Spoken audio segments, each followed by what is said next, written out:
Hello, warriors. Good afternoon, good morning, good evening, everyone on planet Earth. How's everyone doing? Hi, Rich.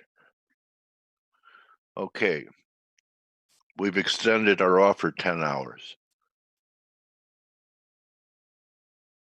You won't see this tomorrow. We've had a great response. Thank you, everyone. Hi, Brock. Nice to meet you. Ziggy's from Mars. Okay, let's talk about what happened that was pretty important yesterday in the S&Ps. If you recall, and I know a lot of you people are regulars, so you were here Friday when I was talking about a 2-week reversal that would take place in the S&Ps if we closed under the prior 2-week close, which was 2988.5, and we accomplished that by, where did we close? 2970. We also have a monthly off number that we're already underneath, which is 2972 for October. You know what was interesting is I don't know if CNBC was right, but they said that yesterday in one day, we wiped out all the gains from last quarter in the market. So, mainly because we've been sideways in this huge megaphone or rising wedge. So anyway, the weekly signal, it might be something you guys want to think about. If you could count to 2, you could do it. You start on the current candle and just count back 2. And they're pretty good numbers to trade off of. For example, this week's off number was, get rid of this down here. This closed 3001.40, and yesterday's high didn't even get close, 92. Okay, so we never even got back to this week's off number. All right, so here's the point. When you look at the daily, this was a breakout of an ascending triangle right here. See this? So we took out Volgi's 2960 with authority. We're negating this. I'm not saying we can't bounce, but now old support should become new resistance up around 2935 or 40. And a continuation move is going to take us to this channel, about 2880. And breaking down under this level, I believe is going to take us back to the June low and clean out every last bull. Although I'm sure there's, tons of stops. They're starting to be elected, but the panic low would be down here. Everyone with me on that? Just give me a why. If you kind of understand the technical narrative I've laid out in S&Ps. Yeah? Okay. So we start closing back above, say, 2940. Maybe something else is happening, but we'll see. If that happens, we could end up being in just, a real fear move here. Okay, Monica. I did want to touch upon the gold, which, benefited from yesterday's fear, but keep an eye on it here. So this was the throwover line. See how it held it. We even got that big bounce last week. So this is what the line was based on, was a big throwover and acceleration, and now we're trading back underneath it. So if gold could get back over 1490, it has a chance to do something to the upside, maybe correct this decline. But I wouldn't get carried away because it might just be a breakdown and just a rally back towards the breakdown. Okay, so and it's going to continue. It could continue if the yen continues. So yesterday I felt early being short the yen from the 815 level, and we had a pretty negative day To me, it looks, in fact, look how off numbers come into play. You see today's low is 49. 2-week off number in the end is 56. So, we're testing it right here, the 2-week off number on Wednesday. But if this continues to the downside with risk off, 107 is possible. And then perhaps this neckline of whatever you wanted to call this formation takes you down into the low 106s. But the S&Ps look much more vulnerable to me than the yen. Okay, and the Dixie was at our top in Dixie. So far, so good. So we'll see. Could we still stretch up into the upper 99s on, everyone's looking for a weak number Friday? What if we come in tough? So that's a possibility. And if we are going to get continued risk off, this is starting to look like a little bit too much of a extension here for this to be a right shoulder in the yuan. My vote is still a new high for a third drive, and I can't see the market liking US dollar yuan making a new high. So that's my intro to the team. Okay, I hope that we're adding value to what you're trying to accomplish here, Warriors. And I'll bring Blake on now and see what Blake has to say.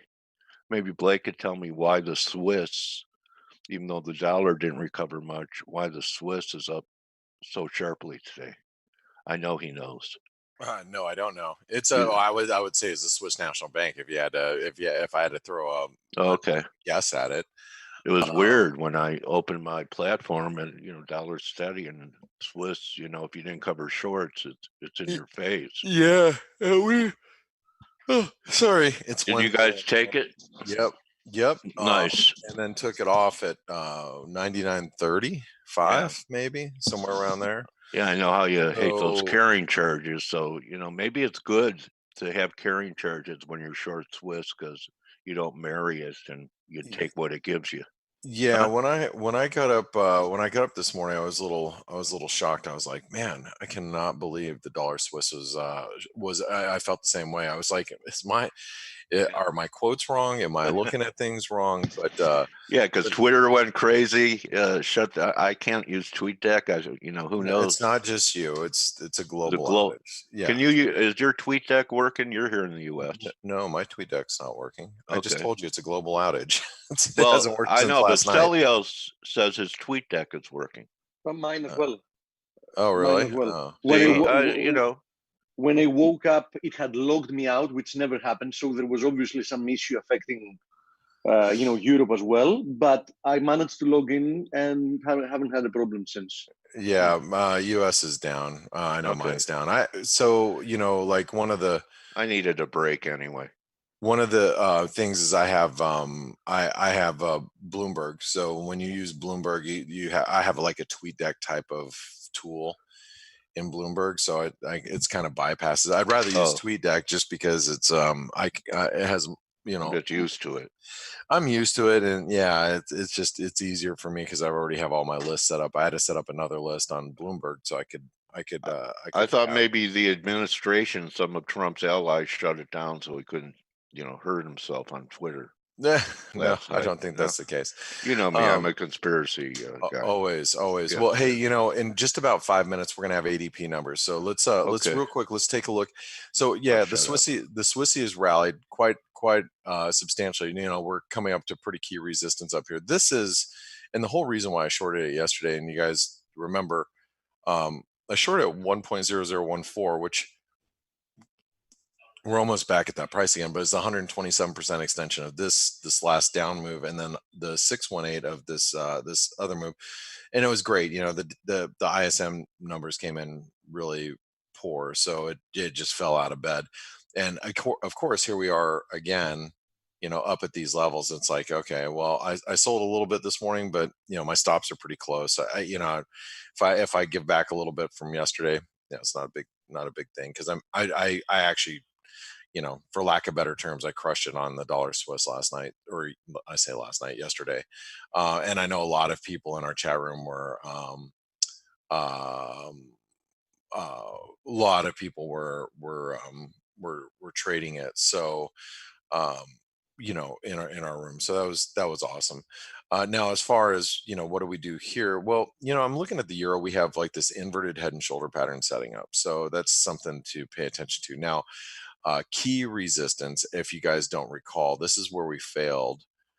This is going to be the 109, 109.60 5 level, and that level is really key for a lot of reasons. Because the reason when we traded down here on, I think it was Friday or Thursday of last week, where we traded down here and then we rallied, everybody was calling a triple bottom, right? You take the lows from, I'm sorry, low, triple bottom.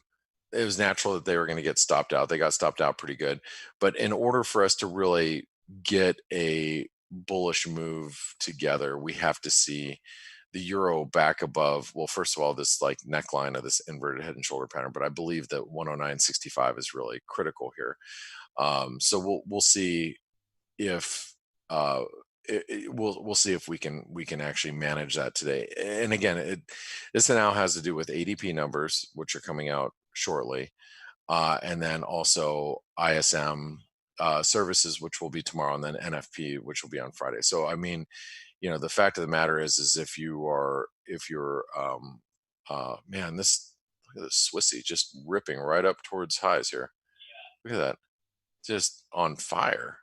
Man, the Swiss National Bank is really purely a Euro Swiss move. If you look at them, I mean, the whole move has come from Euro Swiss. Yeah, Euro Swiss is definitely on the move here. So I don't know where it is. Why is it not on my screen? Somebody must have removed it. But yeah, I mean, it's Euro Swiss is blasting higher here. And this is and it's all Swiss National Bank is just powering this move higher. So just keep that in mind. But we have the euro, which we'll be watching going into ADP. And then let's take the dollar yen. So the dollar yen got hit really hard. In order for the dollar yen to continue higher here, we're going to have to see or bounce here. We're going to have to see some decent ADP numbers. Obviously, it's critical coming in here in the next few minutes. Actually, in the next 2 minutes. So let's watch the numbers. And this is Bloomberg, so you guys can see what the ADP numbers we're looking for. Looking for 140,000. Previous was 195. Look at revisions as well. My 2 cents is the numbers are going to come in probably a little bit light here, but that's that'll be we'll see if it does come in a little light based on what we saw on the manufacturing numbers. And then if, like I said, if what I'm thinking is going to come to fruition, we're going to start seeing a little bit weaker economic data in the US moving forward. So we'll see here in just a moment. So we have about a minute. So let me push this over really quick. Dollar Swiss just tried to push out some stops above those highs, so be careful with that. It's not really what I want to keep up. Here's the dollar yen.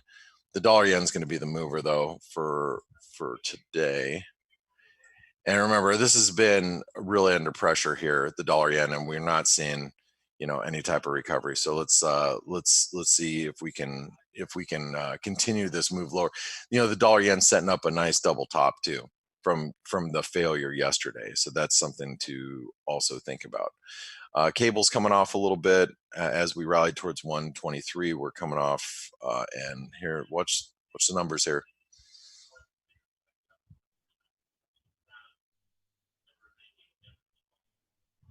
Watch the revision number right after the headline comes out. Oops. 135. So it's in line. It's not horrible. Watch the revision. Dollar yen's coming off.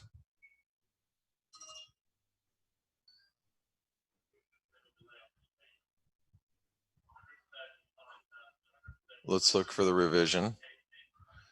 157, so it revised lower too. Weaker. Yeah, another lower revision. So let's see if the dollar yen will, I mean, we're not getting much of a reaction. We got a little push lower. Actually, what I'm more curious about is I'm more curious to see if the euro will actually make that push above 109.35. That'll be a little bit more of a telltale sign here if we can get that move above 135. That'll tell us that a little bit more dollar weakness is coming in. Euro looks a little firmer. Let's see. Aussie's still weak. Kiwi still weak. Swissy made that move above the highs. Nice, just stopped out everybody in reverse. That's always pretty. I still have mine, but it's just a little piece anyway, so I'm not really too worried about it. Yeah, so what I'd like to do is I'd like to see this, back below 99.90, and I'd be happier with that. I might add to it if it drops below that. But what I'd have to see is also I have to see the euro dollar come above this trend line, because that means this inverted head and shoulder pattern is trying to play out. So and I guess that's what I'm looking at right now. A couple other things really quick before I pass it over to Steve, and I think Stelios will be popping on probably in the next 15 minutes or so. Today is the last day of our offer. We had to extend it for a couple of days. We had a few requests of people wanting to, they're just trying to get their finances in order. They wanted to, take advantage of the annual plan. I get it too, because it's a difference between if you're going to be with us for you're going to be with us for the next year, why not do the annual plan, because it's such a good offer. So a lot of people are like, hey, can you just hold up for a couple of days? So we did, but this is the last day. It actually expires today. And if you don't know what ForexAnalytix does, let me just explain a couple of things to you. First and foremost, this is our platform. And our platform, let me move the data flash. Data flash also releases the data that you would have saw in ADP. Comes out almost as fast as Bloomberg. It's a really nice feature that Steve added to our platform over this last 6 months or so. But what you see here is analysis from several different types of analysis. So when you have like a currency pair, and obviously right now is not a great example of this because we've had such choppy markets. But you look at the S&P. Macro is neutral, Elliott wave is neutral, candlestick, basic technical analysis, harmonic analysis is all red or bearish. That might tell you, hey, I need to start looking at the S&P and seeing if there's any bearish setups. And then from there, you can go into the analysis and go, okay, well, what's the analysis here? Oh, well, we closed below 29.40. So, because we broke below 29.40 support, it may signal we're moving back to the 200-day moving average, and then you're like, okay, well, now I'm going to start looking for entries, that type of thing.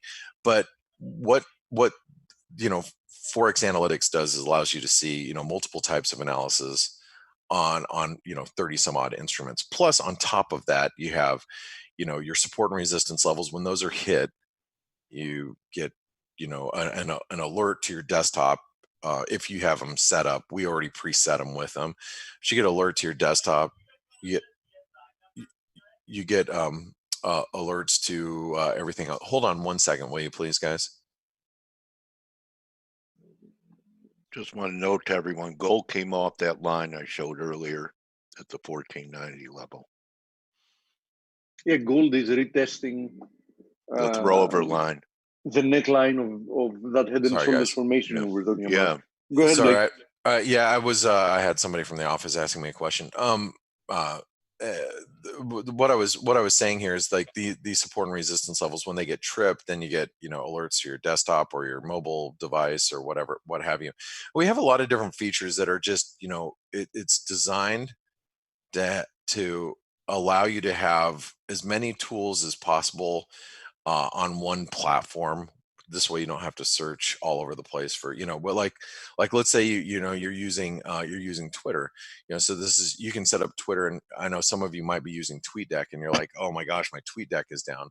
Well, our Twitter function here works great, where you can add your you can add all of your the handles that you want on Twitter, and then you have your feed. You can just add the accounts here, and then you have your feed on ForexAnalytix, where you have your Twitter feed right here instead of TweetDeck. So Dale, for example, you said, well, my TweetDeck's down. Well, just use ForexAnalytix, and then on top of that, we have our chat room, and our chat room, I would say, is probably Forex too. I would say our chat room is probably our our mainstay. It's where we have 80, 90, 100 Twitter, or traders in there throughout the course of the day. We have 94 of us in there right now, chatting around and talking about markets, and it's cool because you can not do that. Let's go over to you can look at all the charts that we've been posting throughout the morning. This is all from this morning. You go, oh, what did oh, what's that image here? Oh, here's their, Benedict's talking about the peso, and Paulie put up his bias chart. And that's all, it's all from this morning. And then you can see just the normal comments that we're all chatting around, and everybody's, goofing off right now because they know they're on the webinar. So, anyway, it's, it's a really great place for, those of us that trade from home. We trade from our offices, and we're on remote locations, and we want interaction with people that are like-minded, that are just no BS. We're just talking about the markets. So anyway, it's a great place. Hopefully you guys join in. Remember, the seasonal offer, it does expire today. It will be removed after today, and then we'll go back to our normal pricing. So if you haven't taken advantage of it, make sure you do so. Make sure you download the mobile app. With that being said, I've got to tend to a few things at my office right now. Steve, good morning. Good morning, Blaker. How's it going? Good, mate. How have you been? Good. Just just trying to make sense of the market here. The dollar's now pushing higher. We got the euro breaking lower. Not too sure why, for whatever reason. And because that was a weaker number, weaker revisions. I guess maybe the ADP number was close to inline, so maybe it's just not as weak as people were expecting. But ISM, I guess we're gonna have to wait for tomorrow. I was hoping that we might get a move above this 109.35 level, and it just at least it's not happening now. It might happen a little bit later. I'm hoping it does, because I just want some volatility. I'm sick of this low volatility environment. I'm 100% with you, and I really can't decipher very well the dollar move myself as well, in the following sense. I mean, we see clear signs of the US economy slowing. At the same time, we know that slowing US economy will definitely produce more monetary policy action from the Fed. That shouldn't be a dollar positive. So I'm not very sure. Obviously the dollar is always getting a bid when we get risk off moves, but I don't think that's the place to be at the moment. And as you've said, I don't think there is any risk reward here. I mean, we've seen this slow drift lower, for example, in the Euro USD. But are there risks to the downside from here? In all honesty, I doubt it. Well, as far as the dollar goes, I know the Pavlov behavioral response to risk off is, oh, I got to buy the dollar. I just don't know if that's really going to be the case this time around. I look at, and this is, I think I'm probably one of the only people that feel this way, that if this market really does go into risk off, I do believe that actually the dollar is going to weaken this time around, and it's mostly due to positions that are extreme. And when you get position unwinding and everybody goes back to cash, cash means different things to different people. When I say people go back to cash, I'm really more along the lines of people saying, put me back at zero, whatever position I've been in. So one of the bigger positions that's in the market is, short euros, buy everything else. I'm talking currencies specifically, short euros, buy everything else, because you're using the euro as a funding currency. And if I'm getting zero interest on the euro, and I'm buying dollars because the Fed's paying me more than zero, then if I have to unwind that, it's gonna unwind anything that's major, that's a major positioning in the market, and get us back to square. So that's why that I believe if we do have some risk off, that that I think the euro is actually going to strengthen before it weakens again. So that's why I look at the euro in a in this bearish wedge, and I still think the ultimate move in the euro is going to be, let me see this, it's going to be this. It's going to be a move higher. Not saying that it's happening today. I'm just saying that eventually it's it's a move higher, then a move lower. And I think it's the one that catches the market most off guard, and I think that's the move that will catch the market most off guard. So that's why I'm you're not the only one that thinks that. Well, I don't know who else thinks that. I've been reading a lot of people think that could happen. Yeah, and I think that's, and I don't pay attention to what everybody else is thinking. So of course, but that's my and you've talked to so many people, throughout the course of your, just interviewing everybody. But that's my base case to risk off, because I do think that the market's going to come down, and I do think that stocks are going to come down, whether it's post next week. Next week's a big week, guys, because next week we have obviously the China-US trade negotiations. And even if there is a truce or there is some sort of deal, the market's already priced that in. So we might get an initial bump in equities, but people are going to take a step back and say, well, the economy, global economy is slowing, US economy is slowing. We have structural, growth issues, and whatever rally that we see in equities is going to be sold. So how far we go or how high we go in equities, if there is some sort of quote unquote deal, will depend on the structure of the deal versus, there is a deal or no deal. It's not a TV show. It's going to be, what kind of deal is there, if there is. If there's no deal, then the S&P will be trading down here at 2,500 really fast, and so that all comes to head next week. And that's why I think getting too aggressive between now and not next weekend, like a week from Saturday, is, and I would say a week from Saturday, because next Thursday and Friday are as far as we know right now, that's when the high level China trade negotiations are. We should know by a week from Saturday where we stand. And like I said, if there's a deal, S&P may be higher, but I only believe marginally, because one of the things I wanted to mention, do we have more data coming out? I guess we do. No, not this morning. Okay, so let me. Okay, hey Stelios, good morning. Let me talk about one more thing that I have. I should talk about really quick before I let you guys go. Yesterday, you guys might know Ian Shepherdson from Pathenon Economics. He's on CNBC and Bloomberg quite a bit. Probably one of the best British economists I've followed over the years.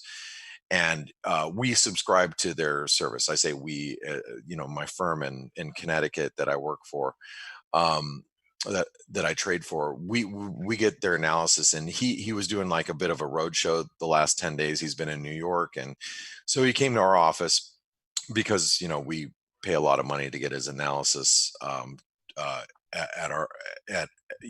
in my inbox, if you will. And he came to our office, and I was on a conference call, even though I live in Scottsdale, Arizona. I was on the conference call with him and listening to. There's a few takeaways that I have here, because I'm not going to rehash the entire hour that we spent with him. First and foremost, as far as China, their view is, he called it the Trump blink. Do we get a Trump blink next week?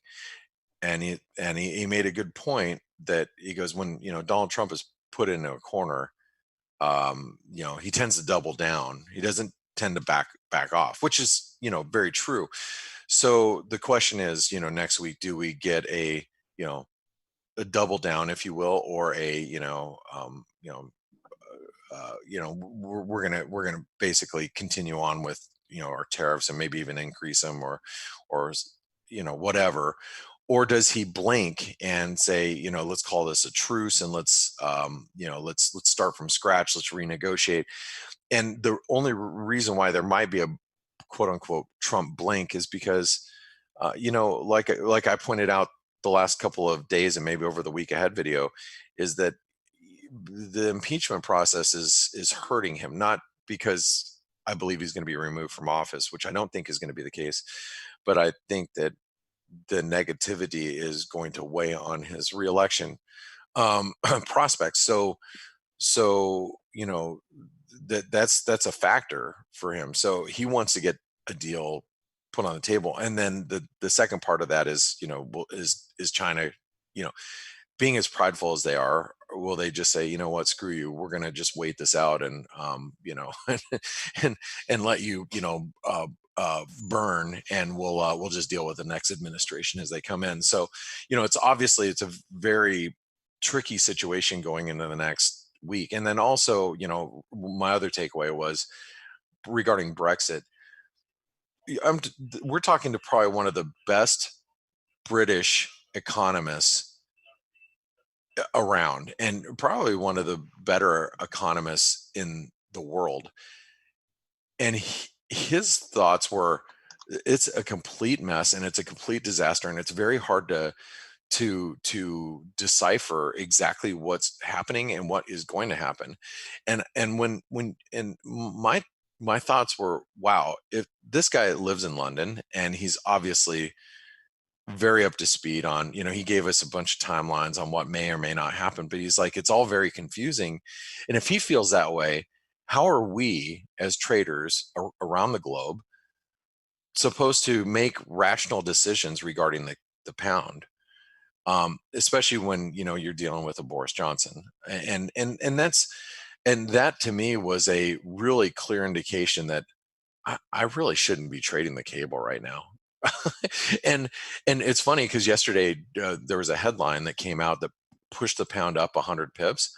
I actually traded that headline because he was actually talking about Brexit when that headline came out, this headline, and I actually made some really good money scalping long, and then I scalped it short going the other direction, and I made some good money going both directions in the cable. Surprisingly, because really I have no clue. I was just buying based on momentum and selling based on momentum. But as far as trying to establish a position for me, it doesn't make any sense. And I can honestly 100% tell you personally, I won't be taking a position in the cable until I have a clear indication of, is there going to be a hard Brexit or a soft Brexit? So, until there's like news where I can say, definitively, I feel that something is or is not happening, I'm not doing it. And that was the big takeaway for me yesterday, is like, wow, here's one of the top economists in the world, UK, let alone the world, and he's like, it's very confusing. And I hope you guys take that to heart, because it's, I'm telling you that because this is it was so impactful to me. So anyway, and it was really quite, if you don't know who Ian Shepherdson is, this is him right here.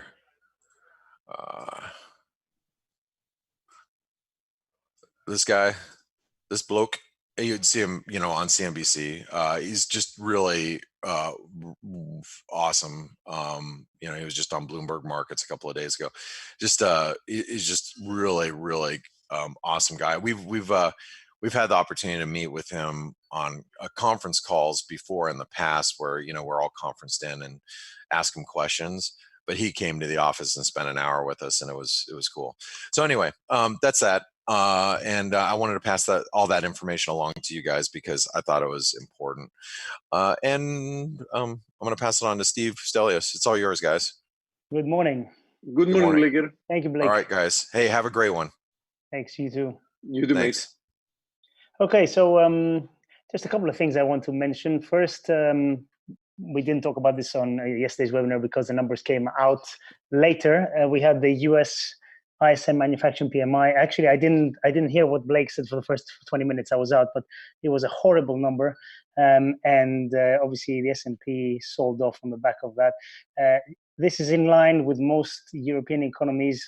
PMIs are really dropping down a cliff, and it's a very bad leading indicator. So this is something that's definitely going to weigh on stocks. Now we have to remember that its earnings releases start next week, I think, and it's also the buyback blackout period. So, you know, for people which usually is a bad omen when we have a buyback black period. Because I mean, what's been driving the rally for the past years. Yeah, exactly. I mean, it's a huge part of the rallies, companies buying back their stocks. Yes, issuing debt at low interest and buying back the stocks. We've said this so many times on this webinar. So that's just something to keep in mind. And you know, I personally think this move probably has more legs to go, because with all these leading indicators turning lower, earnings are probably going to miss. So as a whole, I mean.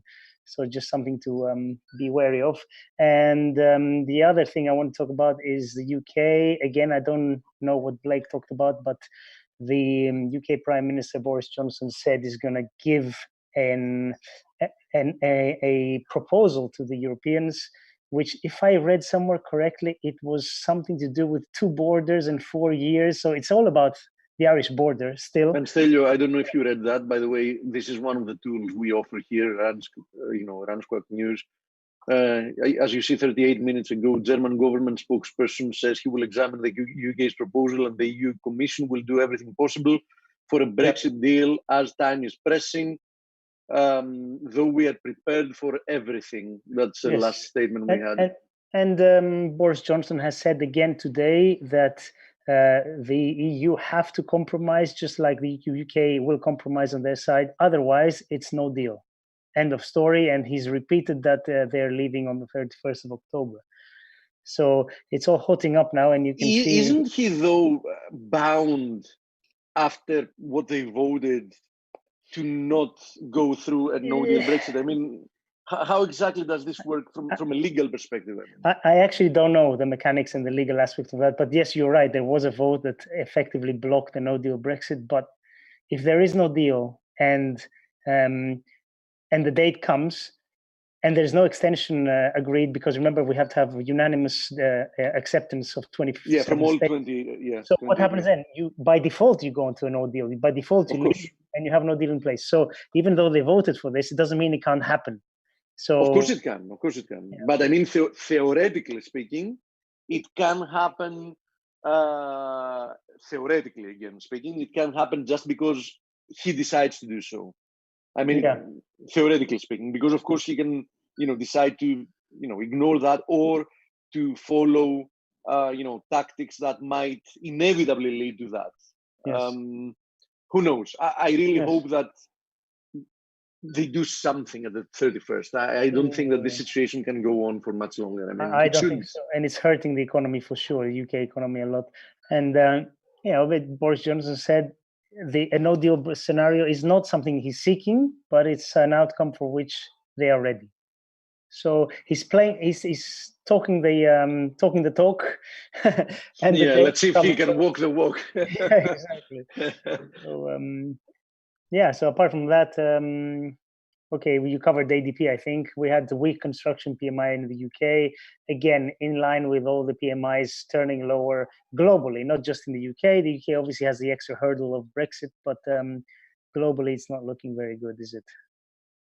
No, it isn't looking at all good, and it's really funny, Stelio, seeing stocks with so many signs. I mean, first of all, there is nobody that can read data that won't straightforward acknowledge that at the very least, we are at a global slowdown of growth. Now, adding to the mix, how mature this business cycle is, and that's the third or fourth slowdown we have during this cycle. I mean, the chances of this leading to a recession are high. Seeing that stocks ignore all signs of economic slowdown, all signs and potential outcomes of geopolitical and political risks. I mean,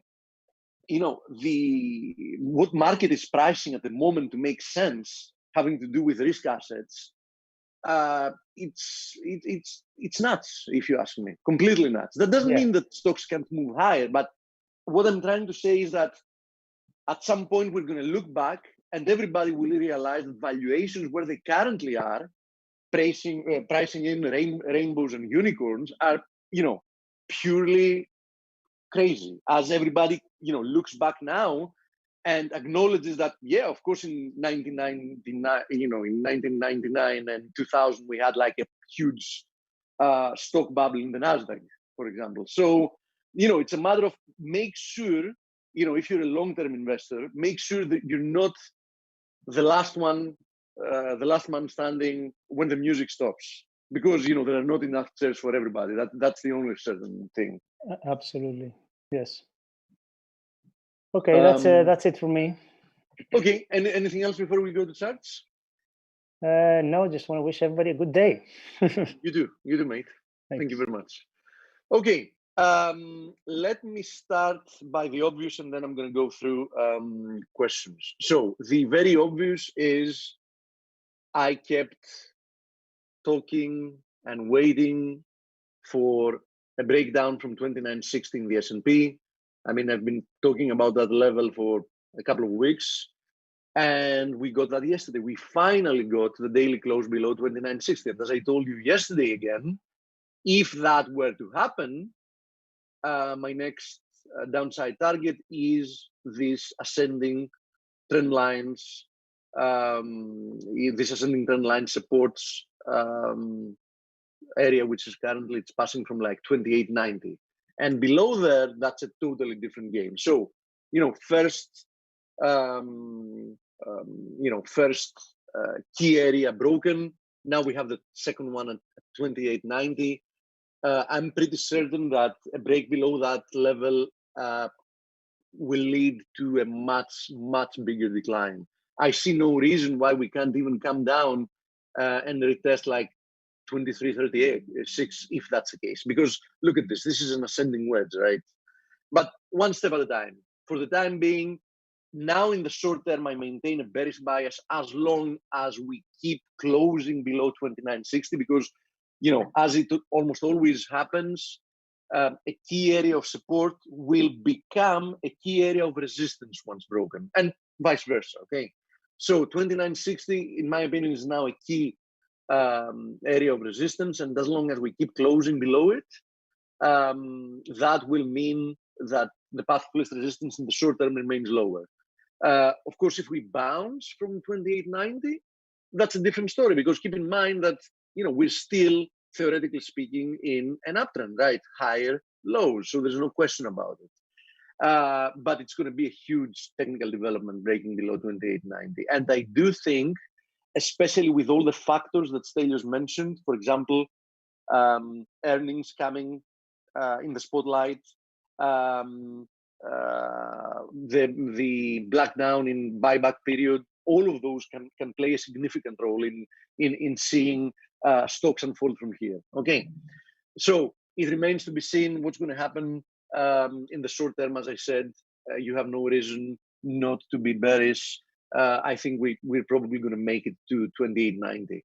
Now, if you have a look at the DAX also got a beautiful rejection. You can even, talk about a triple top there, even triggered like that triple top formation once it sliced through this previous low.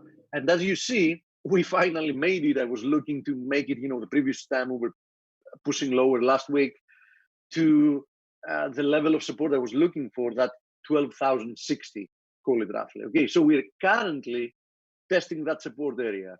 Now, that doesn't mean that we're going to hold here, but I think that for the day, we might stop here because this is an area of support that has some significance. So for the day, we might be done moving lower in the DAX. If that proves not to be the case, that's going to be a very bearish signal.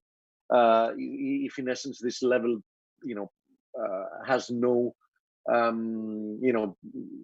produces no bullish reaction even in the short term. Now, having to do with gold, obviously with what was happening yesterday, both gold and the bonds caught a bid. Just one comment here with gold. If this is a head and shoulders formation, I mean, if the market wants to play out this head and shoulders formation, keep a close eye to the area that gold is currently retesting, right? Because in essence, we are back testing this head and shoulders neckline as a resistance in this case. So if you want to be bearish gold, this is the place you want to be short.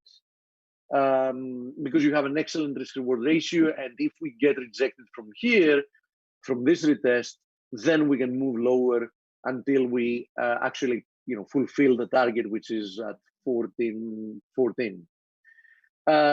If on the other hand we break higher from here, then this is a totally different thing we're talking about. This was purely like an ABC type of a corrective move, and we're headed to new highs.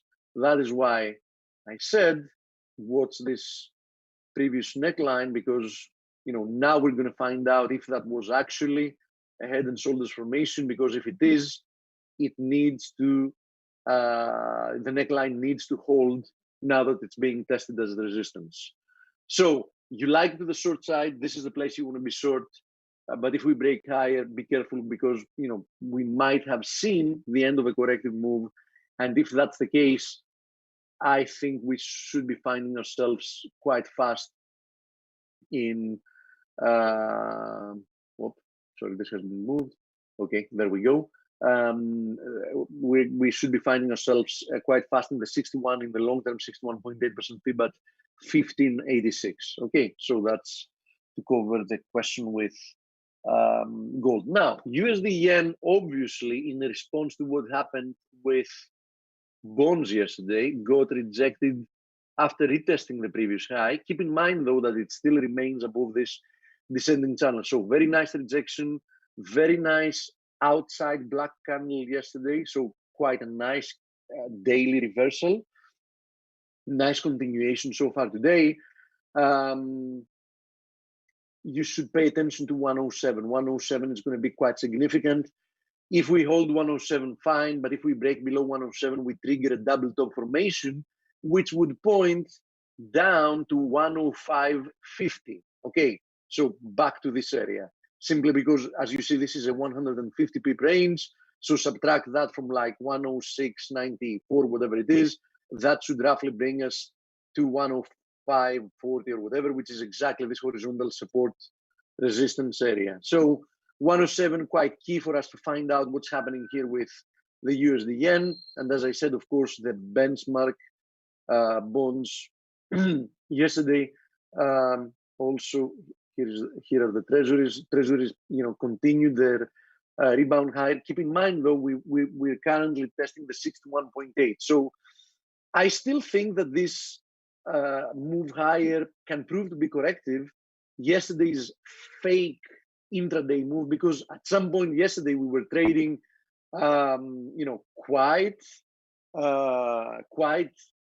lower. I mean, it was a very, very ugly looking candle. And then we reversed and we left behind an outside hammer, in essence. So far today, we haven't managed to push much higher, and keep in mind, as I said, we've stalled at the 61.8. So I'm really looking to see if the Treasury's rebound is going to stall here. Obviously, if we see this continuation of risk off, there is a high chance that the Treasuries might even continue higher. Although, as I've said, this move higher still doesn't really inspire me like a continuation of the trend.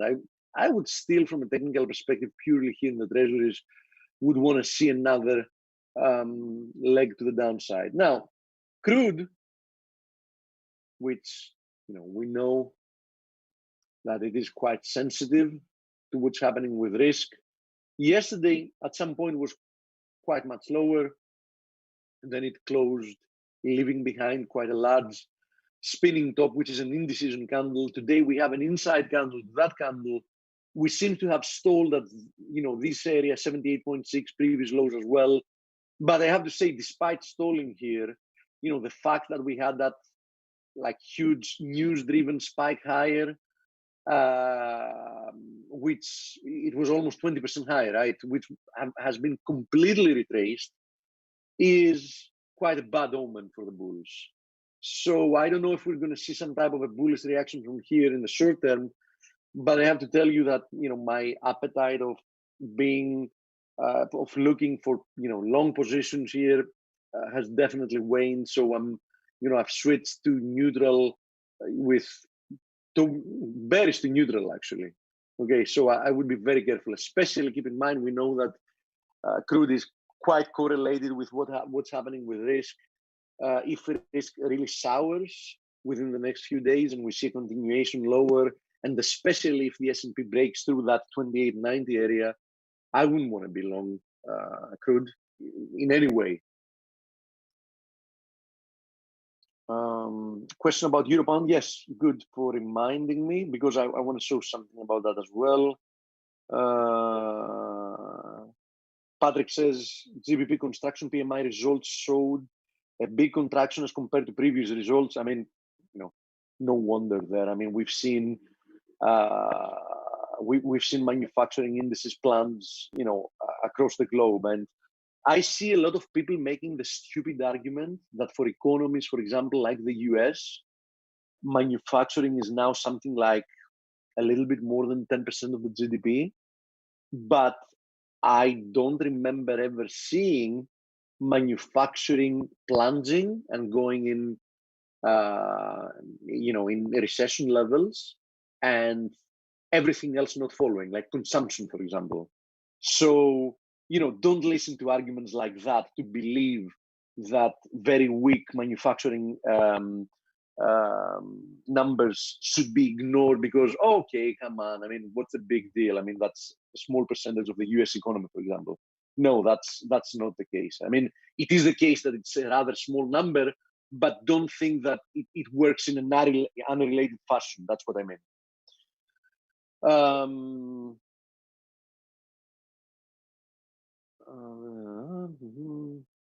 Comments about TweetDeck. Okay, let's go to Euro Pound, and then we've answered that. What's my thoughts on yen crosses? Yes, we can have a look at a few of the yen crosses, but let's first have a look at what's happening here with the Euro Pound. And although I'm going to first open the daily chart, I actually want to take you then to the 4-hour chart because you will be able to see better. Okay, so here it is. Here is what I see in the Euro Pound. I see a rebound, right, from quite a key area. That's the 61.8 from that low to that high. Okay, so actually, sorry, yeah, there it is, 61.8. So a rebound from there, but how does this rebound look to you? It definitely looks corrected to me so far. Okay. So despite seeing a rebound here, I would keep an eye at the 89.50 area because I think it's quite a high chance that we're going to get rejected and continue the downside once again. I don't see any bullish characteristics so far in this rebound, and that tells me that perhaps this pullback is not over yet. Okay, so that's what I think. I think that the Euro Pound is probably best idea to be looking for opportunities to short it for the time being until proven otherwise. Now, the question we had about yen crosses in general, I have to tell you that the vast majority of the yen crosses have really failed. So, for example, we had this nice rebound from this descending wedge in the euro yen.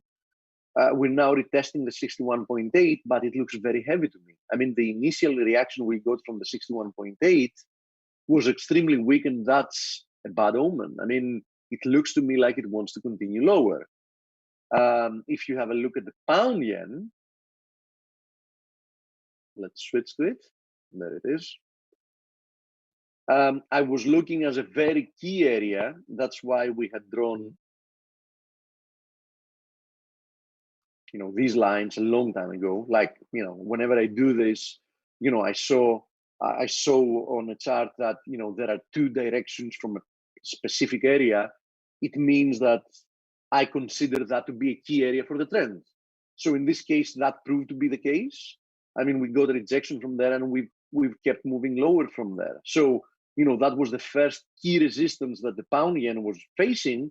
And guess what? It miserably failed. Okay, so it seems to be quite heavy. And, it seems to me quite likely that we might continue lower. Now, of course, we're still a decent distance away from the lows. And I have to say that, we had a double bottom there.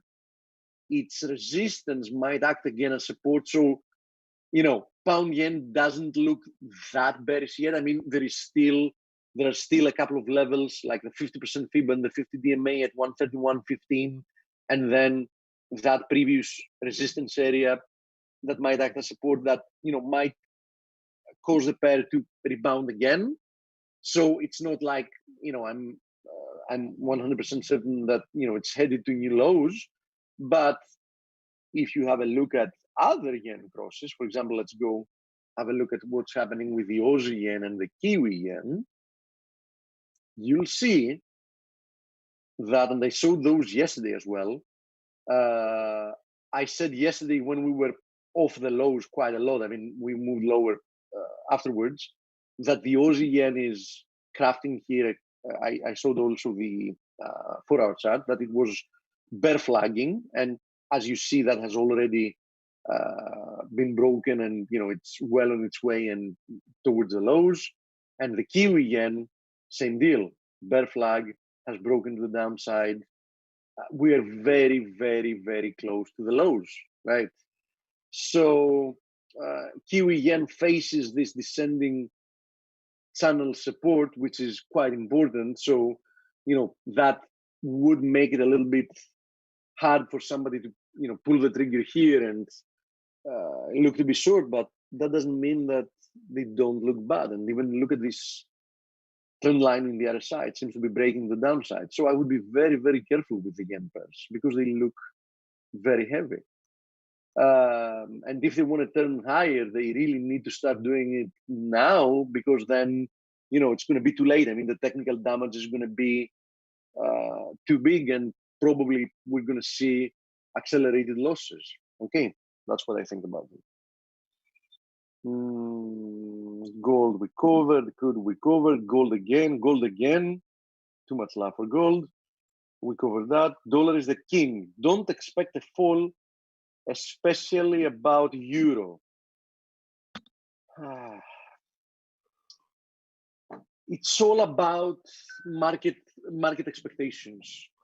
The market is expecting the worst, having to do with the Eurozone, and in a big extent, rightfully so. But in all honesty, are the equivalent expectations of the market having to do with the US economy realistic or not? In my opinion, they're not.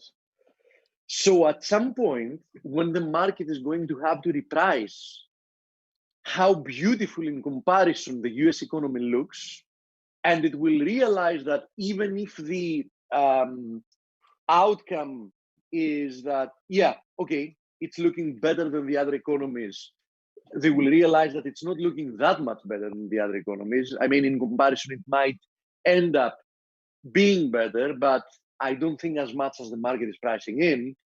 that will then lead to a repricing in the exchange rates as well. So yeah, Steve, it used to be if America had a cold, the rest of the world caught pneumonia. Now maybe it's if the rest of the world has pneumonia, at least the U.S. catches a cold. Coach, I know that I've said it before and you've heard me say it. I know that it's extremely controversial,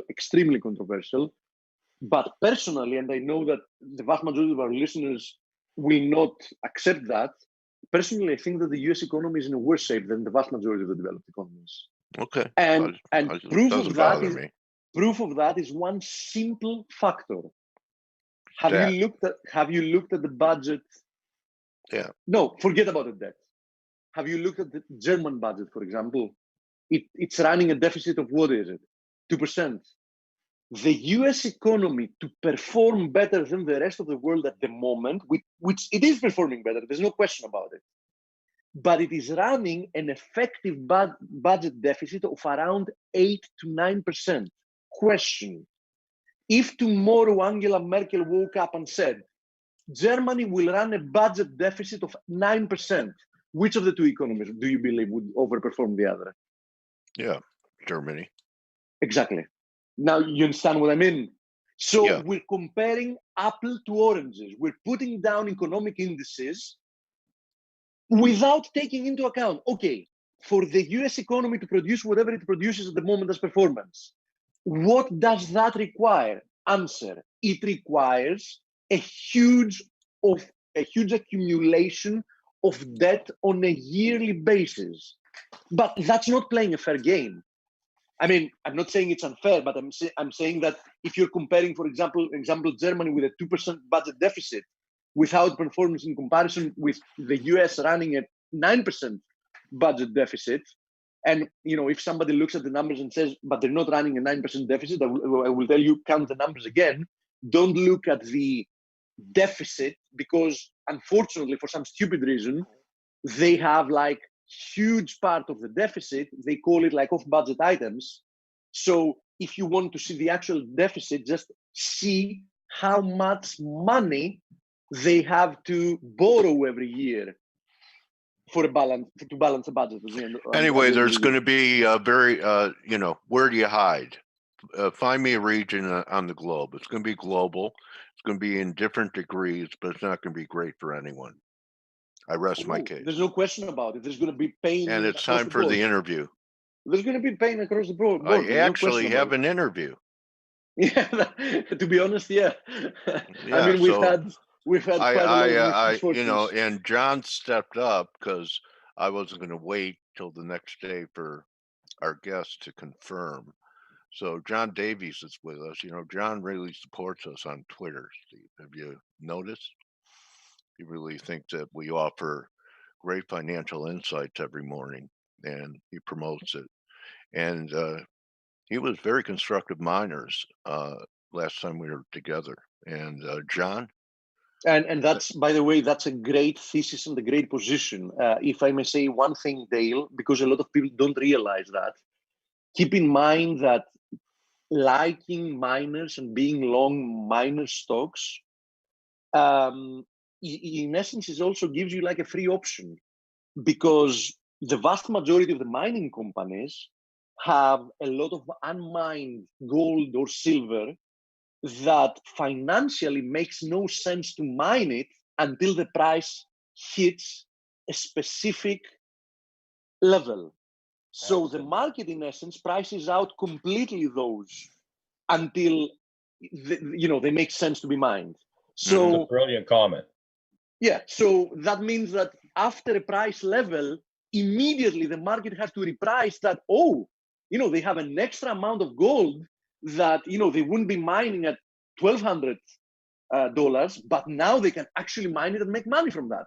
Yeah, it's above production costs. That's an absolute fact. And I will stress John Davies, Steve Vulgaridis. Nice to meet you. Nice to meet you too, Steve. Thank you very much. And first, let me just say, and I've mentioned this before, both probably most importantly to people behind the scenes, but certainly on Twitter, you gentlemen, you offer a tremendous service for investors of today. and it's remarkable online. And the thing that I really like about this most, and Dale, you know, you're the only one who can really understand this. It brings together the training camaraderie that existed, you know, 25, 30 years, 30 plus years ago.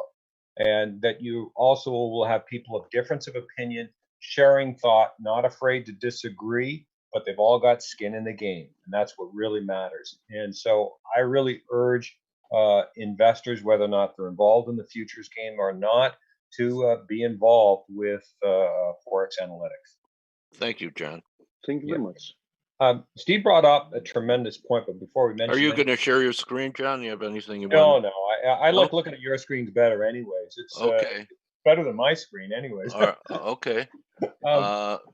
Yeah. Okay. Go ahead, Steve. You can leave your screen up there, I guess. Okay. Yeah. One of the things that Steve brought up was a tremendous point. I'll take it. People don't quite understand that if Steve mentioned gold and the production of it. Right now, there's a lot of tremendous mines coming on stream in the precious metals that financially they are putting in their base assumption of a $1,500 price. And these are just coming on stream right now. In other words, they're just being opened up at this stage. And that's how confident the industry is right now. But where it really hits home, where this really hits home, is in the base metal sector. Because let me just tell you right now, there is not going to be ground broken in, say, for instance, bellwether copper at the 255 price, a new mines spoken of. Now, we all know that at least there is a strong thought that copper is in a severe deficit position in the coming years. So in essence, this present price retracement exasperates the problem going forward, right? Yeah, I'm showing the weekly chart of copper right now. Yeah, I mean, and it's a fascinating element, and not a lot of people really consider, because we're all looking at still looks vulnerable to me, especially if we get risk off. It absolutely is vulnerable. I mean, to me, John, this looks like a descending triangle. I'm almost afraid to say what it measures. Well, you know, it's whether or not, as we all know, $2. We're all now hypersensitive to all economic functions. In other words, the market, and I tend to believe now, the market is highly reactionary, more reactionary than in prior years. It tends to, John, speaking of reactions, you're a pro. What was your interpretation of what happened in the repo market and what happened in Fed funds market that went from 1% to 2%? Well, obviously, do you buy it? Do you buy that it's just a big tax payment by corporations? Well, that's a great point. No, I'm actually very concerned about what's going on in the repo market. Obviously, that's it. No one's talking about it. They brushed it under the rug. It was just it's actually another technical blip that the Fed easily solved with, I don't know, 60 billion a day or whatever. It was well underneath the rug, and no one is spending enough time on the consequences. We can't say it enough. The consequences of liquidity. Yeah, and U.S. dollar debt, and the fact of the implications on commodities as the U.S. dollar rescinds, and obviously Fed rates, right? No one could even take a look at that. I mean, matter of fact, yesterday, I think I even posted this, and it's rather funny or illuminating in the sense that whenever we get a serious gold pullback, I tell people these are all certainly within a strategy, a guarded strategy, if you might want to call it, are opportunities. Because long term, we're looking at serious repercussions from the obviously potentially negative interest rates and a considerably falling U.S. dollar. And this is going to hit home within the commodity market.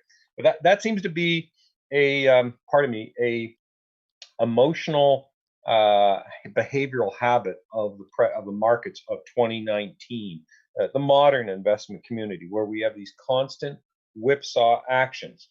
To whatever extent, it depends on what sector you're in, but we often have considerably whipsawing actions. Mind the whipsaw. You have to always. Now, for the investor, the retail investor, to me, and I think it was Blake who said this earlier, who's, you know, waiting for greater volatility. For most of the retail investors, and I heard a gentleman the other day very fearful of what happens in October, and I said, this is actually opportunity, and this is the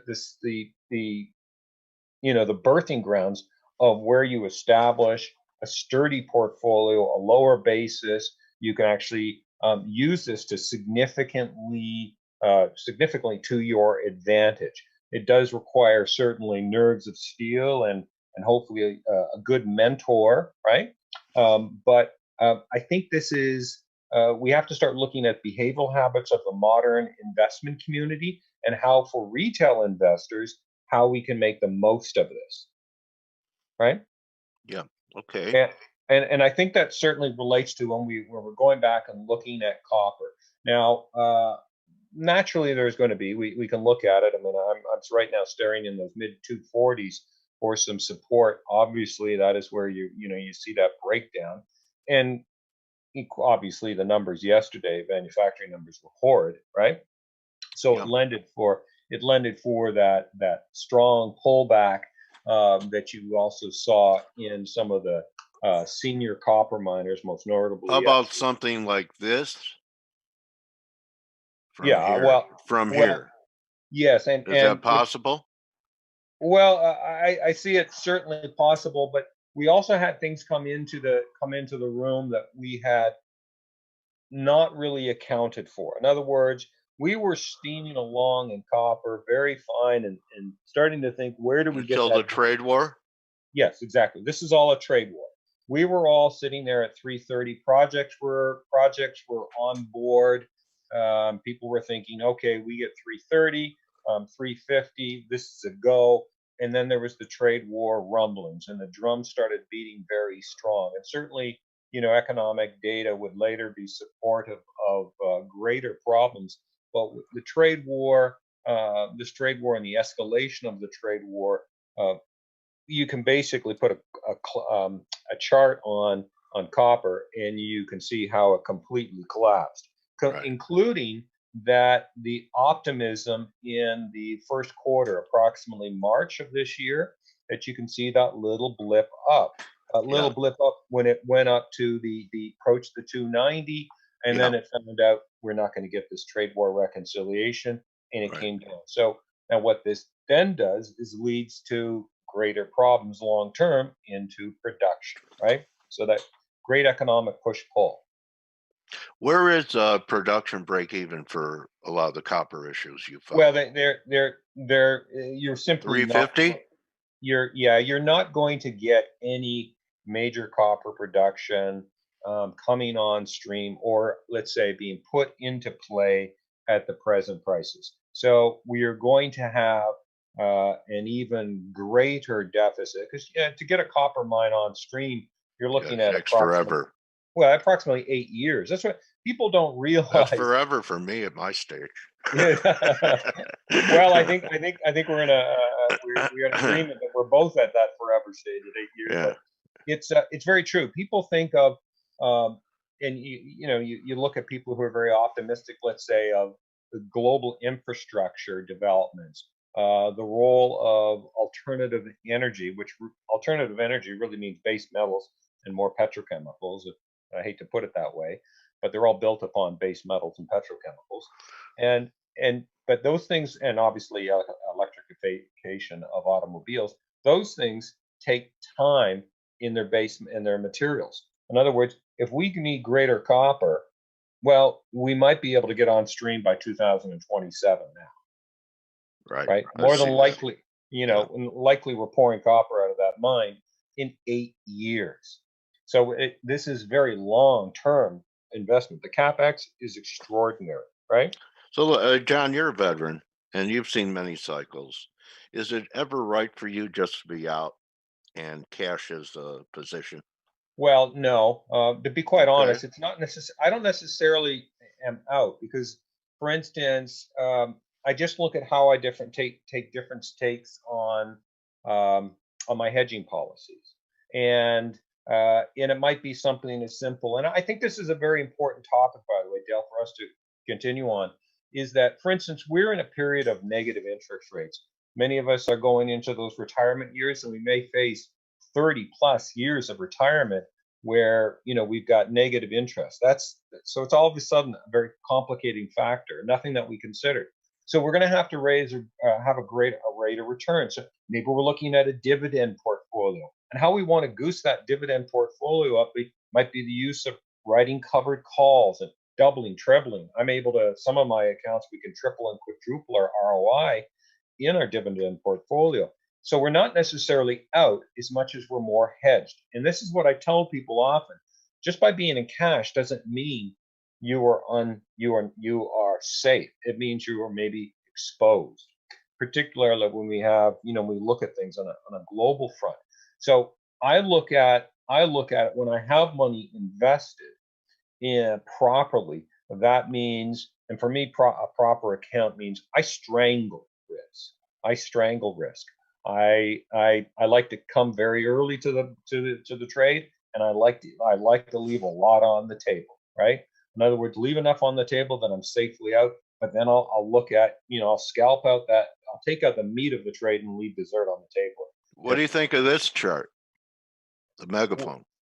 Well, I mean, what are you looking at right now on the S&P? I mean, my concern is obviously, again, I think it was Blake who said this earlier, and I've been warning people of this, is obviously the trade, right? Is our trade and our discussions. We don't really know if there's going to be a loose cannon in this. I'm one to believe that there will be no trade war settlement, and this is going to go longer, but that's just an opinion. It's not nothing that you base a trading I agree with that. You read it. In other words, we always read and react. So I believe there's a retracement coming, but in that period of time, as I've started to suggest people in August, let's start to build our cash war chest so that we have money for Q4, because this is where we're going to see a retracement. But when we enter positions, let's say we're entering on the equities front, we're entering positions in Q4 in October, and October, the first day of the month, certainly gave us a lesson. We enter it within very safe positions where we use and buy rights that are deep in the money, where we're scalping a heavy bunch of premium, so that at the end of week one, we're always going to be effectively, you know, in the green. Now, so what it means is that we really need a more tactically advanced position than just saying, I'm going to cash, I'm putting my money in the mattress because, gosh, I can't even get money at the bank anymore, right?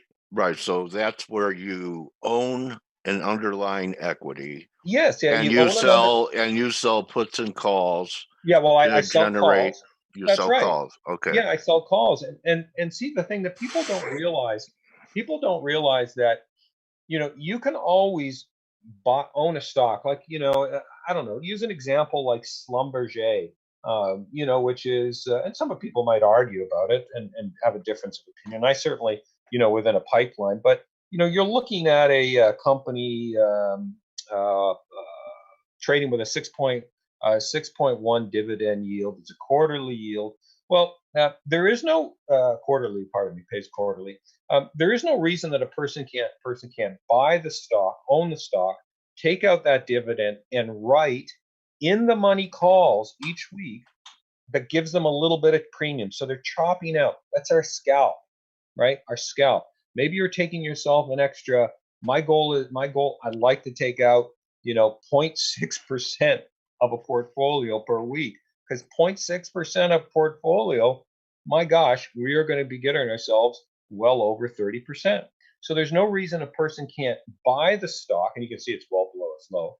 Buy the stock, own the stock, take out that dividend, but always have a safety net, right, of maybe 10% below the present price if there's a retracement each week, and then just before the market close, buy that call back and write the next week forward. So any deficit is funded by the next week and more.